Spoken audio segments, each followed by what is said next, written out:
క్రియనే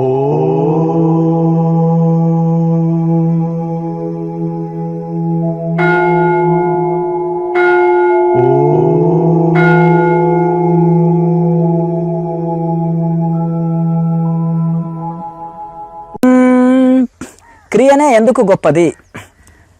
అయితే అనేకమైన మార్గాలు ఉన్నాయి. జప సాధనం ఉంది, ఈ యొక్క మనము అనేకమైన జపం ఉంది, పూజలు ఉన్నాయి, నోములు వ్రతాలు ఉన్నాయి, యజ్ఞాలు ఉన్నాయి. అలాగే మనము జప సాధనం ఉంది, హఠయోగం ఉంది, అనేకమైన సాధనలు ఉన్నాయి. కొన్ని కఠినమైన ఉంది, కొన్ని సులువుగా ఫలితాలు ఇచ్చేటి ఉంటాయి, కొన్ని ఎక్కువ కఠిన మార్గాలు ఉన్నాయి. కొన్ని ఒక్కొక్క పార్టీ చెప్తారు మిగతావి. కొంతమంది జపం చెప్తారు, కొంతమంది ధ్యానం చెప్తారు, కొంతమంది పూజలు చెప్తారు, కొంతమంది యాత్రలు చెప్తారు, కొంతమంది కర్మయోగం చెప్తారు.